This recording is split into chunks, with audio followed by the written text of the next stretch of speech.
Мемлекеттік қызметшілерге төленетін бонустардың тиімділігі зор.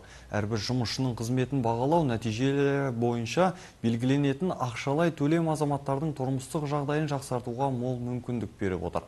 Мемлекеттік қызмет істері агенттігімен өткен бейне конференцияда бұл мәселелер жан-жақты талқыланды.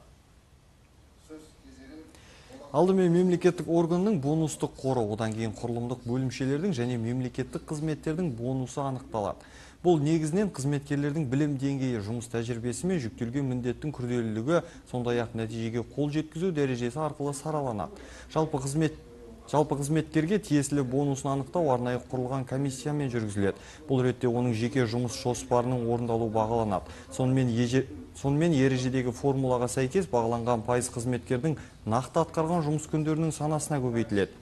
Селекторлық режимде өткен жиынында еліміздегі мемлекеттік қызметшілердің 13% өте жақсы, 36% жақсы, 41% қанағаттанарлық екендігі айтылды. Ал 10% мемлекеттік қызметші қанағаттанарлықсыз деген бағаға ие болыпты. Бонустан түскен қаражатты тиімді жұмсағандардың бірі департаменттің бас маманы Бақытжан Нұралы. 2018 жылдың 1 қаңтарынан бастап агенттік бойынша еңбекақының жаңа жүйесі бойынша пилоттық жоба жүргізіліп жатыр. Осы 2018 жылдың жүргізілген бағалау нәтижесінің қорытындысымен 5 айлық жалақы көлемінде бонус алдым. Бұл бонус алынған қаржы отбасылық бюджетіме үлкен көмек болды. Мысалы, өз басыма келетін болсам, осы алған қаржысының бір бөлігін биыл жоғары оқуын бітіріп жатқан қызымның оқу төлемін толық жауып тастап есептестім.